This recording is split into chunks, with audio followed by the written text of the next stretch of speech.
Salve, salve, amigos da astronomia em todo mundo! Meu nome é Sérgio Sacani, sou editor do blog Space Today e você está assistindo a mais um Space Today TV.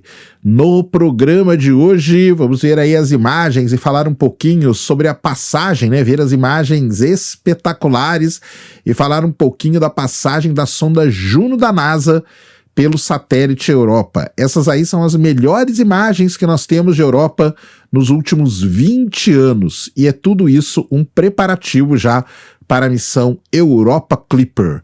Vamos entender tudo isso, ver essas imagens. Manda a vinheta.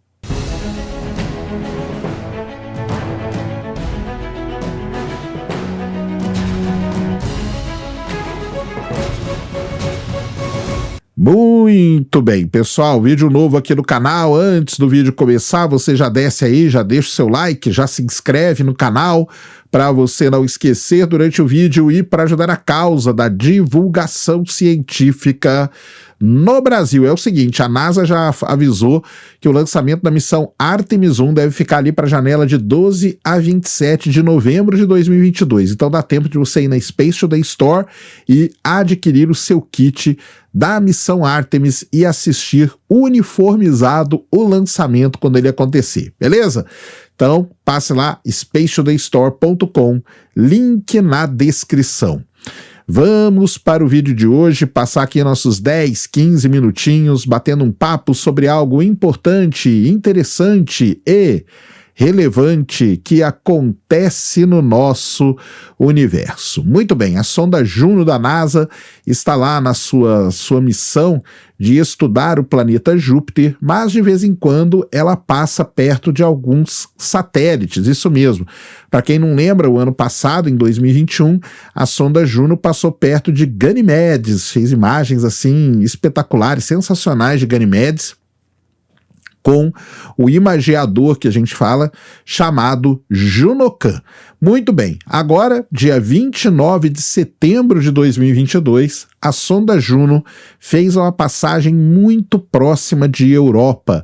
Europa, que é aquela lua congelada, aquela lua oceânica que tem ali orbitando Júpiter. Europa, que é a sexta maior lua do sistema solar, ela é um pouquinho menor só do que a nossa lua, mas dentro ali, acredito, tem todas as evidências que exista um gigantesco oceano de água líquida, e Europa é aí uma das candidatas a ter vida no sistema solar justamente dentro desse oceano. A NASA já planeja mandar lá para a Europa uma missão chamada Europa Clipper.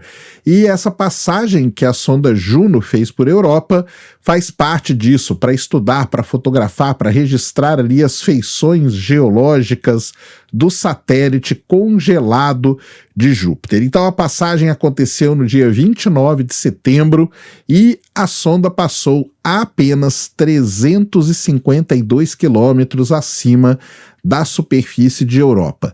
Essa é uma das passagens mais próximas que já foi feita por uma sonda ao passar ali por Europa, Lembrando que a Europa foi visitado pouquíssimas vezes, Pouquíssimas vezes. Na verdade, é somente a terceira passagem na história a menos de 500 quilômetros de distância de Europa. Então, isso é muito interessante. A sonda Galileu foi uma sonda que fez imagens legais de Europa e fazia 20 anos que a gente não tinha uma imagem tão próxima assim, uma passagem tão próxima assim de Europa, que nesses últimos 20 anos, vale a pena lembrar também, que nesses últimos 20 anos ganhou uma atenção toda especial e ganhou aí um interesse todo especial justamente por conta que foi nesses últimos 20 anos, aliás, bem menos na verdade, que a gente descobriu que em Europa você tinha um oceano de água líquida. E o que faz com que tudo isso seja muito interessante é que você tem uma crosta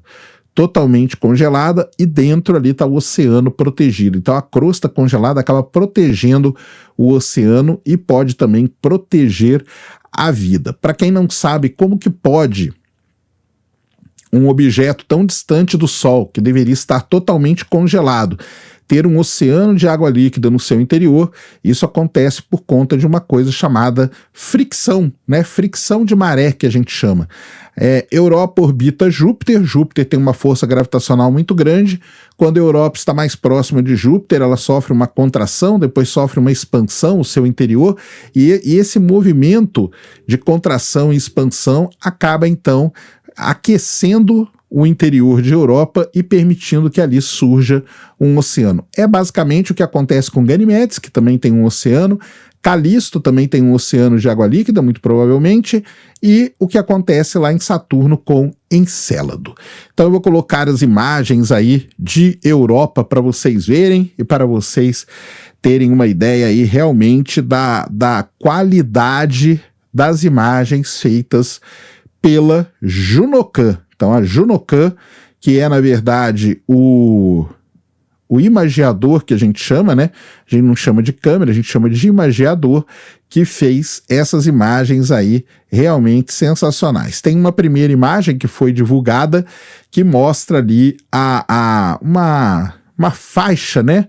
Bem perto ali do Equador de Europa, onde a gente consegue ver várias das feições aí do terreno, onde principalmente os blocos altos, né, como se fossem falhas que tem, né, a Europa tem toda uma superfície, parece que tem toda parece que é uma bola de elástico, né, você pega um elástico, começa a enrolar no outro, a Europa parece isso. Por quê?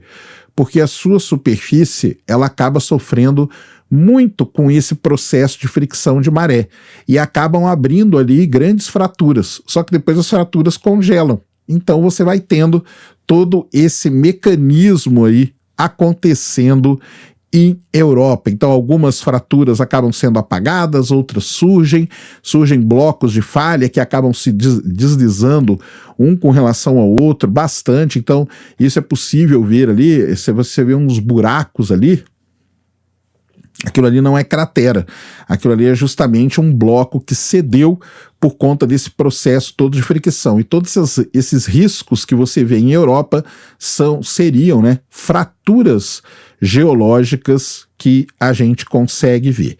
Esses dados aí eles vão ser muito importantes para que os pesquisadores possam estudar a geologia de Europa e trazer benefícios muito grandes para missões futuras, como a missão Europa Clipper. A Europa Clipper está com o lançamento previsto para 2024 e ela vai estudar a atmosfera, a superfície e o interior do satélite, com o principal objetivo científico de determinar se existem lugares abaixo da superfície que possam suportar a vida.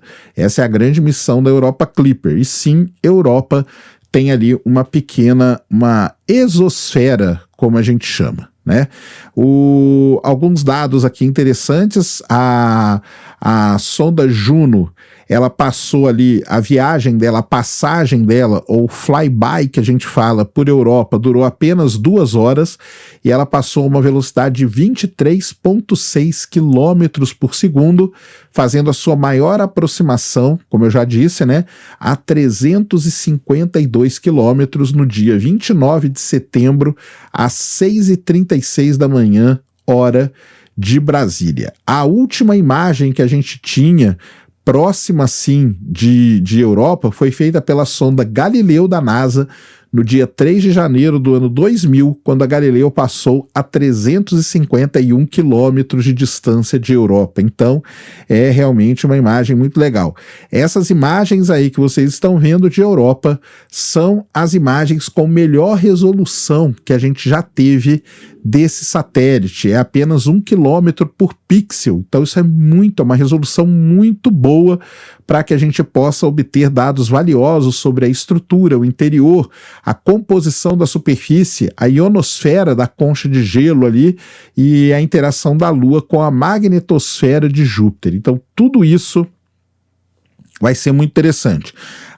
Um dos principais objetivos dessa passagem por Europa e dessas imagens que nós estamos vendo aí é que a equipe científica irá comparar essas imagens feitas pela sonda Juno com as imagens feitas pela sonda Galileu. Para quê? Para poder ver se você teve mudança em determinadas feições ali geológicas. E isso, se você teve mudança, você vai conseguir medir toda a dinâmica do satélite. Então isso aí, assim, é um negócio legal pra caramba. E outra coisa também, a sonda Galileu, embora tenha passado próximo também de Europa, a resolução da sua câmera não era tão boa quanto a resolução da Junocan. Então, na faixa onde passou a sonda Galileu, a sonda Juno agora vai cobrir ali um gap com imagens de alta resolução. Além de fazer imagens com a sonda Juno, foi usado também o instrumento conhecido como Microwave Radiometer, tá? O radiômetro de micro-ondas, onde os pesquisadores terão aí acesso a dados sobre a estrutura de gelo e como que ocorre essa variação aí do gelo, né, da crosta de gelo, porque a Europa, a crosta tem lugar que ela é mais fina, tem lugar que ela é mais grossa, então tudo isso vai ser muito interessante. Eles vão usar essas informações para gerar novas ideias, né, sobre o satélite, incluindo aí as regiões onde a água líquida ela pode existir em bolsões subterrâneos mais rasos. Isso é um efeito muito interessante que acontece em Europa, que você tem, embora o oceano possa estar profundo, pode ter uma água ali depositada em regiões mais rasas, e essa água poderia ser uma água de fácil acesso, e essa água poderia ter condições para você buscar ali a vida. Então isso aí é muito interessante mesmo. A Voyager 2 já passou por ali, a Galileu também passou por ali, vai ter a Europa Clipper, né, que a ideia é que ela chegue em Europa em 2030, e aí nós vamos poder entender toda a habitabilidade de Europa, o que é legal pra caramba. Outra coisa, né?